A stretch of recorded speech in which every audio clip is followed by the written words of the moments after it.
The My Own Devices audio channel is currently not a high-end hi-fi channel that features components that cost as much as a nice luxury automobile. I keep my focus on gear that's more within reach. If the price of a nice used Japanese sedan sounds relatable, you're in the right place.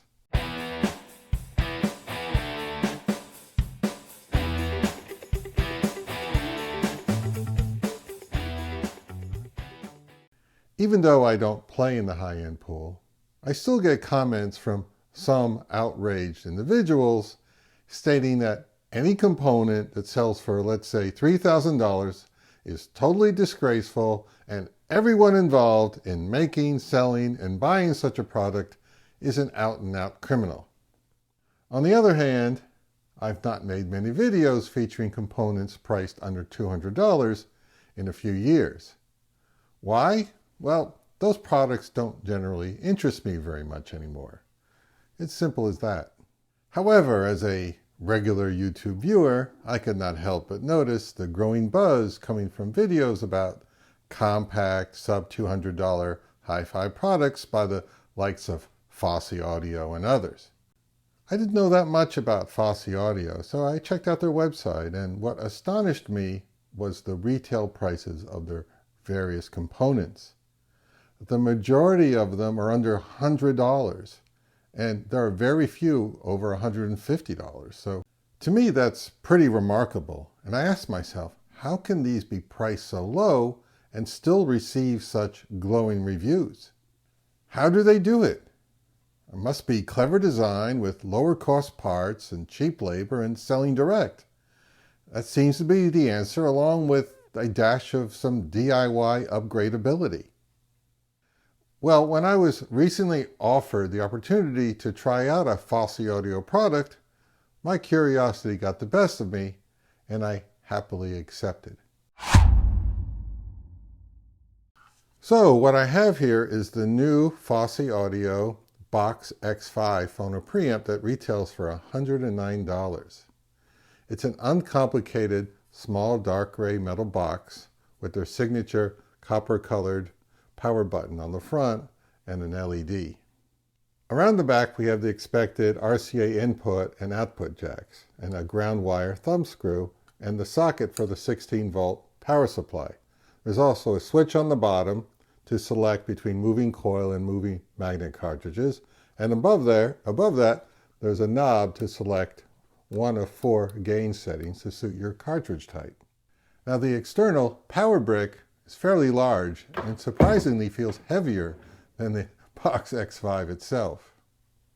My usual process in these videos is to perform an extensive comparison with the other preamps I have on hand. But I keep thinking about the $109 price tag of the Box X5, and I'm thinking, why should I even bother? As long as it works even halfway decently, it's a commendable product and worthy of consideration. End of story, right? Well, let me determine if it's actually halfway decent. So I started out by connecting the Box X5 to my recently acquired original British-made name, Nate. I was so excited to find this legendary and rare in the US integrated amplifier for sale locally. And the Nate was introduced in 1983, and did include a really good phono stage inside. And I've been highly impressed with how great this little 13-watt per channel amp performs when playing my records.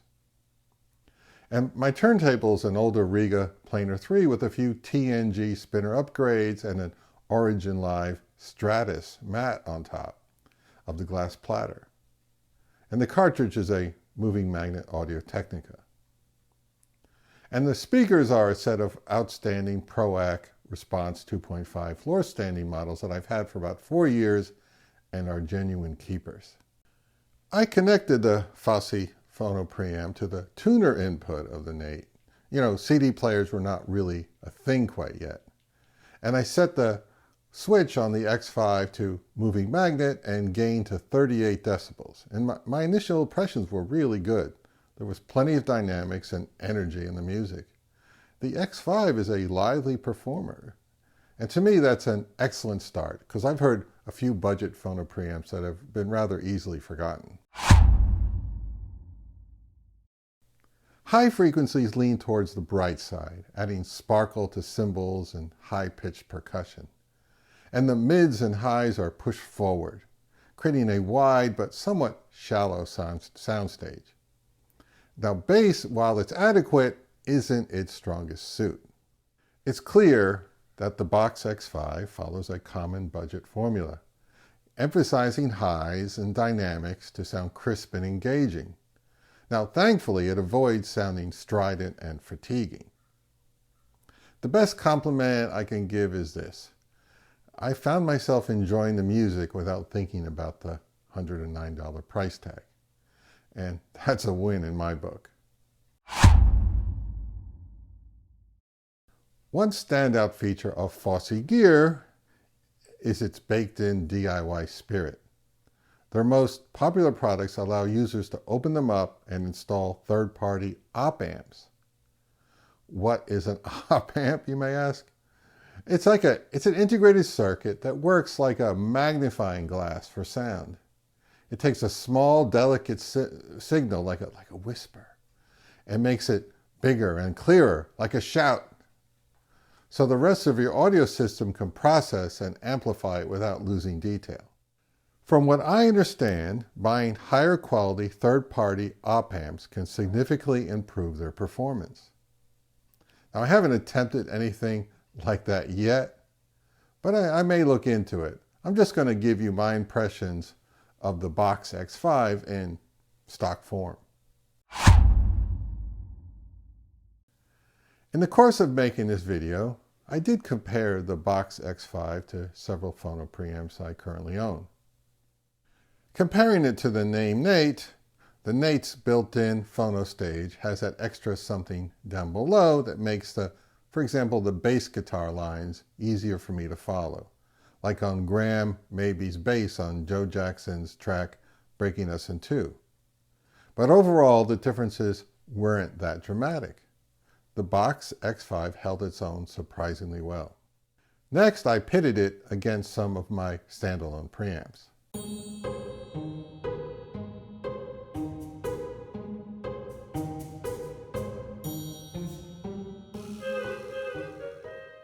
Rather than go into extensive and exhaustive detail of how each one compared to the Fosi, I'll just give you a general overview of what I heard during the listening sessions.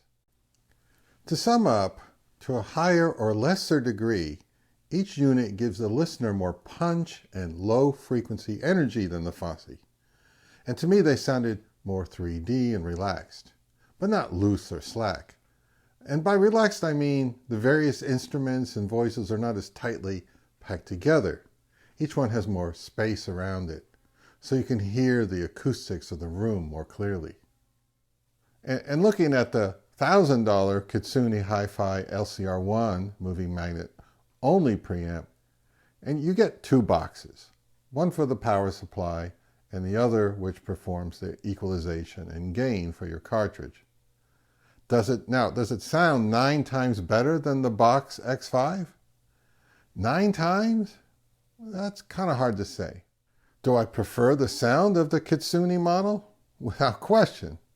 In my system, the differences were clear and tangible. That said, I was genuinely surprised that the vast gulf in the price didn't equate to a similarly vast difference in performance. Now here's a question. Would you spend $500 or more on a moving coil cartridge and then use a $109 Phono preamp? It's usually more like the other way around from my experience. But I was curious about its moving coil capability, so I paired the Box X5 with my Lynn Sondek LP12 that has an Audio-Technica cartridge.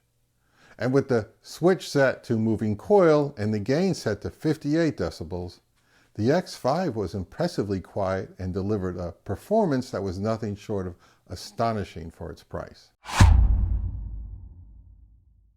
So is it halfway decent? Absolutely. In fact, it's far better than that. the Fosi AudioBox X5 is a fantastic value. It's perfect for anyone upgrading from one of those ordinary built-in preamps or someone just starting out with their first turntable. While many may eventually outgrow it, in my opinion, this little box could satisfy a surprising number of listeners for the long haul. It's that good. Fosi Audio has another winner on its hands, and I'll think twice before dismissing sub-$200 hi-fi gear again. And thanks for watching. If you enjoyed this video, don't forget to hit the like button and subscribe for more, and share it with your fellow audio enthusiasts. They need to see stuff like this. And want to take your support to the next level? Join me on Patreon for just $3 a month. There's a link in the description below. Your support helps keep this channel running and brings more great content your way. So until next time, I'll be here, happily left to my own devices. See you soon, I hope.